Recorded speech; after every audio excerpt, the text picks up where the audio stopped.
Olá, queridos irmãos. É com muita satisfação e gratidão que hoje eu venho conversar com vocês. Há tanto tempo, que a gente não se encontra, não nos reunimos lá no Portal da Luz, e acredito que, como eu, todos estamos com muitas saudades, não é mesmo? Antes de iniciarmos nossa pequena reunião, sugiro aos amigos que coloquem um pequeno copo de água onde estiverem e pensem firmemente em Deus, em Jesus, na espiritualidade amiga, para que possam adicionar a essa água os fluidos necessários a cada um, especificamente a cada um de vocês. Pensem com fé, com amor em Jesus, pois Jesus nunca nos desampara naquilo que pedimos com sinceridade e humildade. Bem, como sempre então, vamos iniciar uma oração, agradecendo a Deus a oportunidade da nossa existência aqui na Terra. Pensemos em nossos familiares, amigos e principalmente os inimigos que necessitam de coração, tanto os encarnados como os encarnados, desencarnados como encarnados, da nossa oração. Que Jesus, através dos seus mensageiros, nos dê a todos um amparo necessário para que continuemos na fé, na caridade, na tolerância e no amor ao próximo, assim como Jesus nos ensinou. Para isso, vamos rogar ao nosso Pai Maior, através da prece que Jesus nos ensinou. Pai nosso que estais no céu, santificado seja o vosso nome. Venha a nós o vosso reino. Seja feita a vossa vontade, assim na terra como no céu. O pão nosso de cada dia nos dai hoje. Perdoai as nossas dívidas, à medida em que perdoamos os nossos devedores. E não nos deixeis cair em tentação, e livrai-nos de todo mal. Que assim seja. Bem, irmãos, hoje eu venho conversar com vocês trazendo o tema tolerância. Esse tema tem sido tão frequente em nossas vidas na atualidade, infelizmente pelo seu antônimo, a palavra intolerância.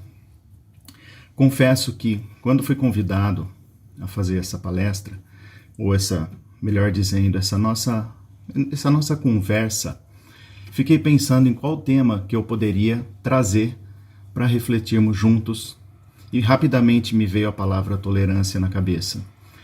Não por acaso, provavelmente fui intuído a falar sobre isso, porque se trata de um tema que eu pessoalmente preciso trabalhar muito em mim mesmo.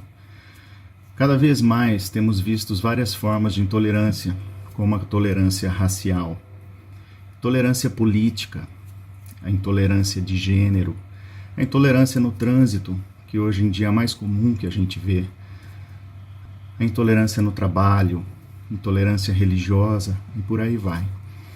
Reagimos com ódio a qualquer pequena crítica que recebemos, a uma opinião diferente, seja ela qual for, mas se for diferente da nossa, a gente não hesita em agredir, gerando mais agressão ainda. Para falarmos desse tema, trouxe a vocês alguns pequenos textos de obras espíritas, para que juntos a gente possa refletir, pois a mudança sempre vai iniciar em nós mesmos. São pequenos trechos da literatura espírita, do Evangelho segundo o Espiritismo, obras de André Luiz, de Emmanuel, e eu sugiro que os amigos acompanhem uma leitura de alguns trechos, não pus trechos muito longos, para que não fique cansativo, mas que a gente possa encontrar na literatura espírita tudo o que se fala, tudo não, um pouquinho do que se fala a respeito da intolerância. Então a gente pode começar com um texto do próprio Evangelho segundo o Espiritismo. Bem, pessoal, o primeiro texto que eu gostaria de destacar está no próprio Evangelho segundo o Espiritismo. É um texto do capítulo 9, Bem-aventurados os mansos e pacíficos. Na instrução dos Espíritos, a afabilidade e a doçura. Por Lázaro, Paris, em 1816. O texto diz o seguinte, começando a gente vai estudando de trecho em trecho. A benevolência para com os semelhantes, fruto do amor ao próximo, produz a afabilidade e a doçura que são sua manifestação.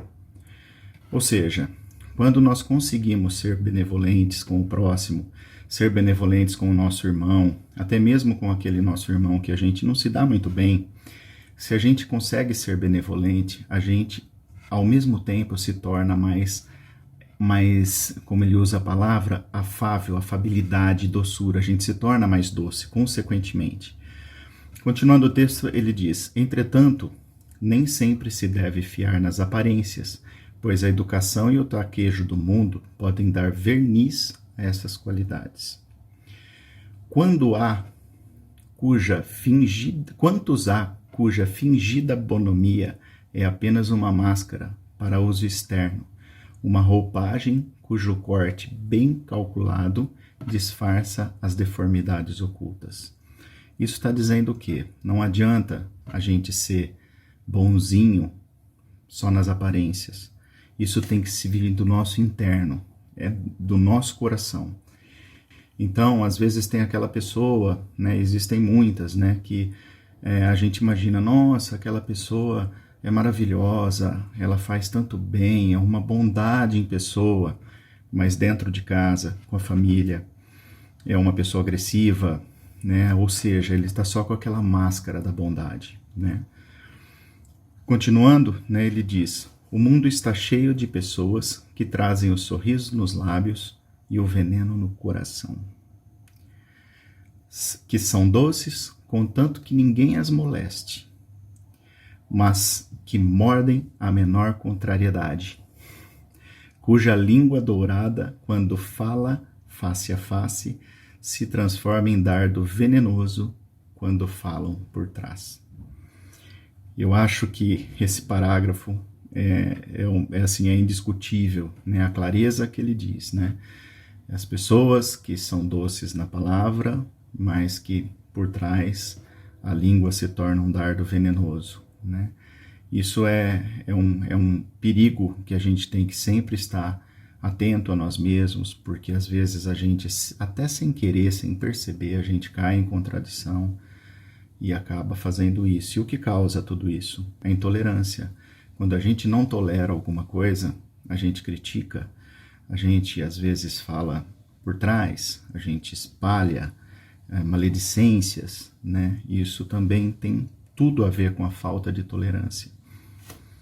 Continuando, né, o texto ele diz: a essa classe pertence ainda mais esses homens que são benignos fora de casa, mas tiranos domésticos, que fazem a família e os subordinados suportarem o peso do seu orgulho e do seu despotismo, como para compensar o constrangimento a que se submetem lá fora, não ousando impor sua autoridade aos estranhos. Aos estranhos ele é bonzinho, que os colocariam no seu lugar. Querem pelo menos ser temido pelos que não podem resistir-lhes.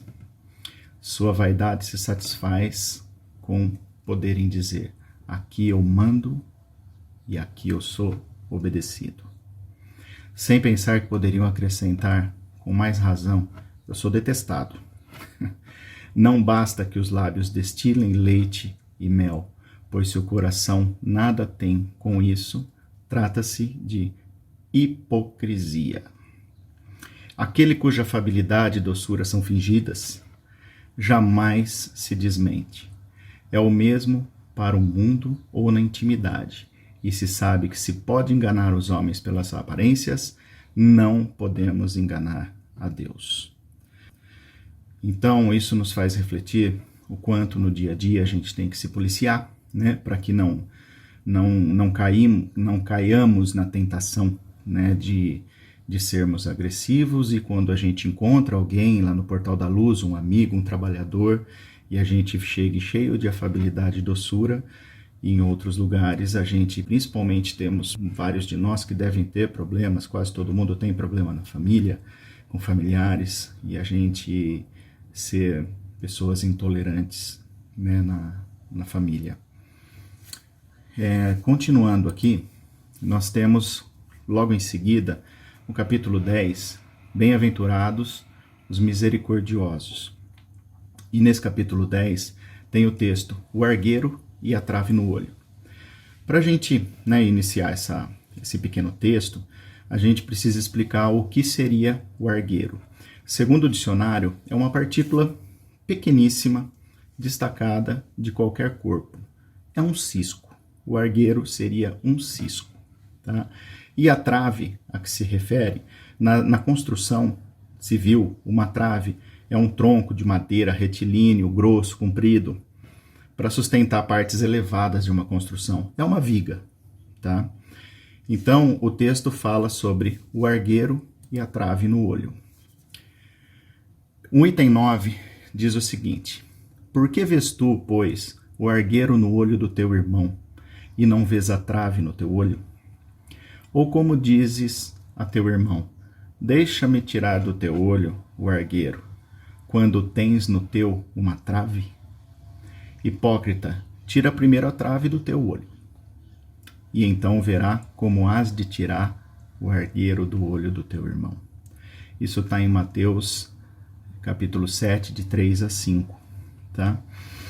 Então, esse pequeno trecho de Mateus diz o seguinte: a gente sempre tem o hábito de avistar os defeitos dos outros, mas a gente nunca se percebe que quando a gente tem uma certa intolerância ao defeito de alguém, isso é como se fosse um espelho. No fundo, aquilo que a gente não tolera nos outros é o nosso grande defeito também. A gente, se fizer uma análise interna muito bem detalhada e muito bem feita, a gente vai ver que, na generalidade, a intolerância que a gente tem com relação a defeitos ou deficiências do próximo, do nosso amigo, seja ele qual for, parentes e tal, normalmente é uma falha nossa também. Por isso que a gente tem essa intolerância. O item 18 desse mesmo capítulo do Evangelho segundo o Espiritismo nos diz o seguinte: queridos amigos, sede severos para vós mesmos e indulgentes para com as fraquezas alheias. Essa é também uma forma de praticar a santa caridade que bem poucos observam. Todos vós tendes más tendências a vencer, defeitos a corrigir, hábitos a modificar. Todos vós tendes um fardo mais ou menos pesado que alijar para subir ao cume da montanha do progresso. Então, o que a gente tem que sempre tentar fazer é procurar perdoar aquela talvez intolerância que a gente tenha com algum defeito, alguma deficiência de uma pessoa, do próximo, de maneira geral, porque todos nós estamos na mesma caminhada. Nós não sabemos o que aquele irmão está passando, não sabemos a sua história de vida, nós não sabemos nada, mas todos têm algo de bom que a gente sempre pode apontar. Continuando o texto, ele diz o seguinte: por que, pois, ser tão clarividentes quando se trata do próximo e tão cegos quando se trata de vós mesmos? Quando deixareis de notar no olho do vosso irmão um argueiro que o fere, sem perceber a trave que vos cega e vos faz caminhar de queda em queda? Ou seja, a gente tem que olhar primeiro para dentro de nós. Dentro de nós, todos nós temos os nossos erros, os nossos defeitos, as nossas quedas. Então, isso é uma análise que a gente tem que fazer diariamente, porque cada dia que a gente acorda é uma nova oportunidade de a gente consertar os erros que a gente fez ontem. Então, devemos acreditar e agradecer a Deus por mais esta oportunidade. Continuando o texto aqui, diz o seguinte: o verdadeiro caráter da caridade é a modéstia e a humildade, e consiste em não se verem superficialmente os defeitos alheios, mas em se preocupar em destacar o que há de bom e virtuoso no próximo. Sempre tem alguma coisa boa que a gente possa ver, por mais defeito que esse próximo possa ter. Porque se o coração humano é um abismo de corrupção, existem sempre, nos seus mais ocultos refolhos, os germes de alguns bons sentimentos, centelhas ardentes da essência espiritual. Eu conheci uma pessoa, né, que ela, sempre que você chegava e falava assim de alguém para ela, puxa, eu tô chateado com aquela pessoa porque ela fez isso, aquilo e fez não sei o quê, ele tinha sempre a tendência em ouvir, ele não abria a boca, não falava nada, e quando eu terminava de falar, ele falava assim, mas essa pessoa tem isso de bom, e começava a listar várias coisas. Você tem que ver o que ela tem de bom, o que ela tem de melhor. E isso foi muito antes dos meus estudos da doutrina espírita. Então, isso me serviu como exemplo, porque cada vez que se falava mal de alguém para essa pessoa, ela sempre rebatia com coisas boas. Então, isso é um grande exemplo que a gente pode fazer. E voltando lá no início do texto que a gente leu, isso nos traz a doçura, né, que diz no texto, isso nos torna mais doces também. Continuando aqui, nós temos Espiritismo, que é a doutrina consoladora e bendita. Felizes os que te conhecem e empregam proveitosamente os salutares ensinos dos Espíritos do Senhor. Para estes o ensino é claro, e ao longo de todo o caminho eles podem ler essas palavras que lhes indicam a maneira de atingir o alvo. Caridade, prática da caridade para o próximo, como para si mesmo. Em uma palavra, caridade para com todos e o amor de Deus sobre todas as coisas, porque o amor de Deus resume todos os deveres, e é porque é impossível amar a Deus sem praticar a caridade, da qual ele faz uma lei para todas as criaturas. Ou seja, caridade é a palavra-chave para todos nós. Sempre, sempre, sempre temos que ter a caridade no coração. A caridade em não falar, não fazer maledicências, a caridade em entender o próximo, entender o que se passa, a história, como eu disse antes, a história da vida dele, o que ele tem passado para ser uma pessoa daquela que às vezes a gente tem aquela vontade de criticar. Isso tudo é caridade. Continuando aqui, nós temos algumas mensagens espíritas de Emmanuel que foram psicografadas pelo Chico Xavier. São pequenas frases, mas que colocam a gente muito a refletir sobre tudo isso que a gente está conversando. A primeira delas diz o seguinte: diante de criaturas que te enderecem qualquer agressão, conversa com naturalidade, sem palavras de revide que possam desapontar o interlocutor. Que é isso que a gente está falando, né? Qualquer coisa, a gente tende a, quando recebe uma crítica, a gente fica nervoso, a gente tende a ter a intolerância a críticas, né, contra a nossa pessoa. Então, a gente tem que aceitar isso com naturalidade, né, e sem que a gente revide, né, e acabe magoando a outra pessoa. Outra frase diz: perante qualquer ofensa, não percas o sorriso fraternal, e articula alguma frase capaz de devolver ao ofensor tranquilidade. Essa frase me lembra a frase de Jesus, que diz para a gente oferecer a outra face, que muitos acabam interpretando como, mas isso não gera mais violência? Não, porque se você não revida o que você acabou de receber, você acaba desarticulando o agressor. O agressor espera que você fique nervoso e que você revide. Quando você não revida, você o desarticula. Outra frase diz: nos empecilhos da existência, tolera os obstáculos sem rebeldia, e eles te farão facilmente removíveis. Quando a gente encara um obstáculo, né, de uma forma, vamos dizer assim, sadia, a gente vê que aquele obstáculo está à nossa frente para que a gente possa aprender alguma coisa. Então, se a gente encarar de uma forma, olha, esse obstáculo vai me fazer crescer de alguma forma, a gente estufa o peito e enfrenta esse obstáculo, não encarando ele como uma mazela da vida, e sim como um aprendizado.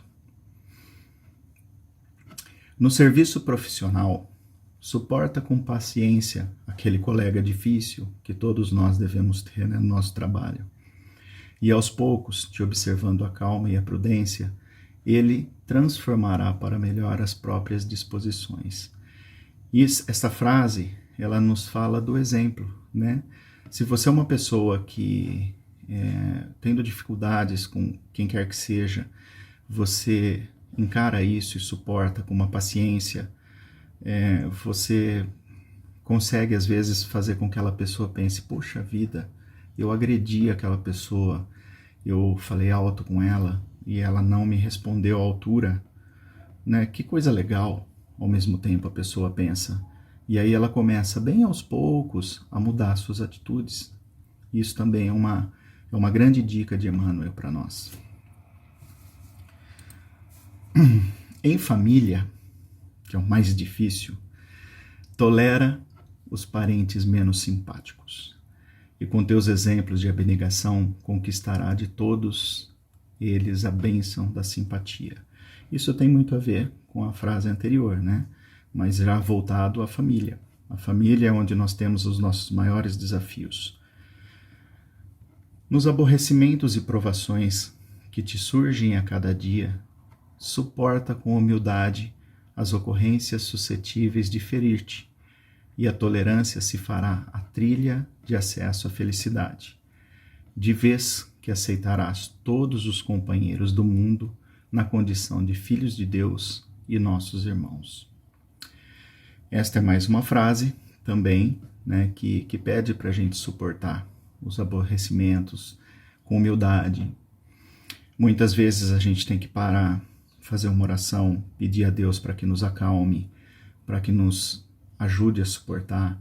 E Deus, Jesus, através de seus mensageiros, vão com certeza nos auxiliar, nos acalmar. Se a gente parar e respirar fundo na hora da ira, da raiva, a gente consegue se acalmar de uma maneira muito tranquila, fica de uma maneira, o nosso pensamento acaba fluindo. Uma oração, uma pequena conversa com Deus faz a gente se acalmar. Bem, meus amigos, agora continuando os textos, a gente vai ver que muitas obras, né, da literatura espírita nos trazem muitos e muitos ensinamentos que nos refletem a tolerância e não a intolerância. A próxima trecho de leitura que a gente pode analisar também é o livro Pensamento e Vida. Esse livro tem um capítulo específico que fala sobre a tolerância, do qual eu retirei alguns parágrafos para a gente refletir. Vive a tolerância na base de todo o progresso efetivo. Tolerância não é conceito de superfície, é reflexo vivo da compreensão que nasce, límpida, na fonte da alma, plasmando a esperança, a paciência e o perdão, com o esquecimento de todo o mal. Ou seja, a tolerância é uma palavra-chave para que a gente consiga superar o mal. Pedir que os outros pensem com a nossa cabeça seria exigir que o mundo se adaptasse aos nossos caprichos, quando é a nossa obrigação adaptar-nos com dignidade ao mundo dentro da firme disposição de ajudá-lo. Deus não reclama da semente a produção imediata da espécie que corresponde. Dá-lhe um termo para germinar, crescer, florir e frutificar. Ou seja, toda intolerância, ela parte geralmente a partir do princípio que as pessoas não pensam como a gente. Temos visto isso muito claramente na política. Quem não pensa com um determinado lado da política, ele é banido, ele é repelido, ele é criticado, né? E quando a gente tem que, ao invés disso, superar, né? É como diz aqui, é a nossa obrigação nos adaptar e não fazer com que os outros se adaptem aos nossos caprichos. Nós temos que nos adaptar ao mundo, somos todos irmãos, vivemos no mesmo mundo, estamos na mesma batalha, na mesma jornada. Então, sem a tolerância, Não existe. E essa tolerância, ela não nasce de um dia para o outro. É um trabalho a ser cultivado. Como se diz aqui, Deus não reclama na semente a produção imediata. Ela tem que ser plantada, tem que ser cultivada, crescer para depois florir. Então, isso é um exercício também de paciência. É um exercício diário nosso, que nós temos que fazer com que isso seja um dos itens, como temos muitos a melhorar nessa existência, mas ser um dos itens primordiais, porque ele também tem a ver com o amor ao próximo. Tivemos aí esses tempos de pandemia, onde vimos, pelo menos ao meu ver, essa foi uma doença que principalmente a gente tem que pensar no próximo, porque como ela é uma doença que às vezes eu posso tê-la sem uma doença sem aparência, eu posso estar carregando o vírus e contaminando outras pessoas. Então eu não posso só pensar em mim. Eu tenho que pensar no meu próximo também. Eu tenho que pensar no meu familiar. Eu tenho que pensar no meu avô, na minha avó, que são mais idosos, que pode pegar uma doença dessa e eu posso perdê-los nesta existência. Claro que nos reencontraremos um dia. Mas se a gente não pensar no próximo, essa é uma pandemia que nos coloca como armas para atacar o próximo. Então tudo isso são coisas que a gente tem que pensar no dia a dia e pensar e refletir bastante. Assim também, de alma para alma, é imperioso que não tenhamos qualquer atitude de violência. Opor ódio ao ódio é operar destruição. Ou seja, aquele ataque, né, de intolerância que se dá no trânsito, às vezes uma pessoa calma recebe um ataque de um xingamento que a gente vê muito comum no trânsito, ela já entra em ira imediatamente, pode sair uma briga violenta, né? Então isso só opera destruição. O autor de qualquer injúria invoca para si mesmo o mal. Em vista disso, o mal só é realmente mal para quem o pratica. Revidá-lo na base da inconsequência em que se expressa é assimilar-lhe o veneno. A tolerância, por esse motivo, é, acima de tudo, completo esquecimento de todo o mal, com serviço incessante do bem. Oferece-nos o Cristo o modelo de tolerância ideal, em regressando ao túmulo ao encontro dos aprendizes desapontados, longe de reportar-se à deserção de Pedro ou à fraqueza de Judas, para dizer com a boca o que os desculpava, refere-se ao serviço da redenção, induzindo-os a recomeçar o apostolado do bem eterno. Tolerar é refletir o entendimento fraterno, e o perdão será sempre profilaxia segura, garantindo, onde estiver, saúde, paz, renovação e segurança. Esse é um exemplo muito bom, né? E tem um outro exemplo também, que Jesus, de tudo o que passou nas nossas mãos, depois de crucificado, ele ainda pede: Pai, perdoai-vos, eles não sabem o que fazem. Isso foi, para mim, um dos maiores exemplos de tolerância da nossa ignorância na época. Para terminar, amigos, eu gostaria de citar duas passagens. Mateus, capítulo 5, de 39 a 41. Diz: Eu, porém, vos digo que não resistais ao mal, mas se qualquer te bater na face direita, oferece-lhe também a outra. E ao que quiser pleitear contigo e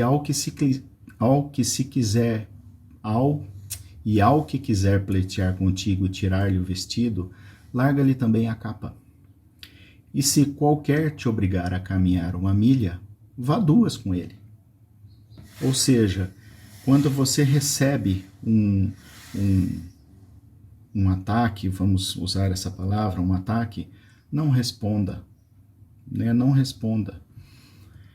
Na passagem de Coríntios 11, 19 a 20, porque sendo vós sensatos e de boa mente tolerais os insensatos. Se tivermos sensatez, a gente vai conseguir tolerar os insensatos.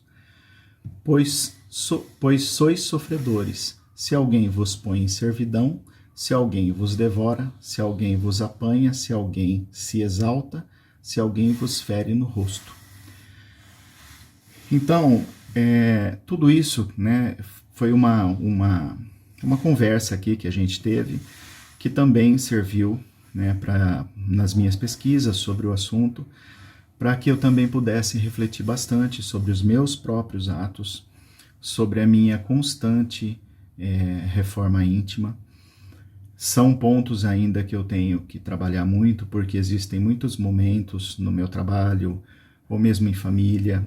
Essa pandemia tem nos deixado muito intolerantes com tudo também. Eu tenho reparado muitas pessoas conhecidas que antes eram pessoas mais calmas e que agora estão, por qualquer motivo, brigando, familiares, né, se desentendendo. Então a gente tem, eu acho que é um momento sim da gente refletir bastante sobre o assunto. Eu espero não ter sido muito cansativo, mas que se fez necessário a leitura para que fosse mostrado, né, o quanto de material a gente tem sobre esse tema na literatura espírita, e ainda teria muito mais material para mostrar para vocês. Mas sugiro aos irmãos que pesquisem também, que vejam esse assunto. Temos, né, uma vasta literatura sobre isso. Agradeço mais uma vez de coração o convite. Obrigado pela atenção e que Jesus abençoe a todos vocês. Obrigado.